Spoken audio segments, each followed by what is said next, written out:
کی.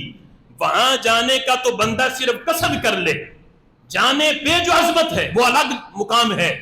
صرف جانے کا قصد کر لے تو قصد کرنے سے ہی اللہ نامہ اعمال میں ثواب لکھ دیتا ہے. مکہ شریف جانے کا آپ ارادہ کرو, حج کرنے کا, عمرہ کرنے کا, جب تک کر نہ لو ثواب لکھا نہیں جاتا. لیکن دیار حبیب کی شان یہ ہے, وہاں جانے کا قصد کرے تو اللہ حج کا ثواب لکھتا ہے. ایک نہیں دو حج. اور یہ اپنی طرف سے بات نہیں, حدیث سنو. حضرت عبداللہ ابن عباس راوی ہیں, میرے آقا فرماتے ہیں من حج الى مکہ ثم قصدنی فی مسجدی, فرمایا جس نے حج کیا مکہ مکرمہ میں, حج ہو گیا, ثم پھر اس نے کیا کیا, یہ نہیں کہ نیت یہ ہو کہ میں مدینے کیوں جاؤں, وہاں جانے سے ملتا کیا ہے.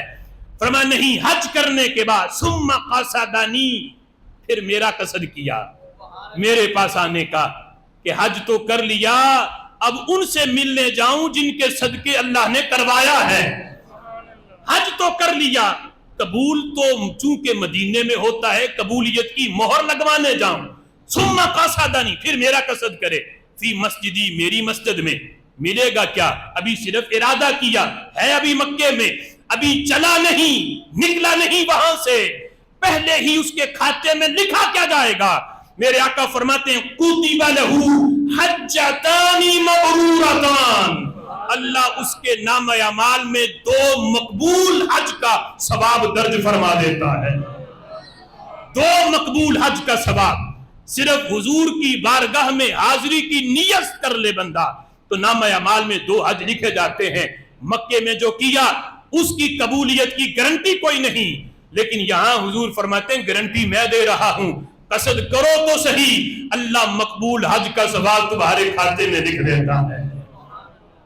اور میرے امام نے اسی لیے جب آپ حج کرنے گئے نا تو ارادہ حج کا کیا ہی نہیں.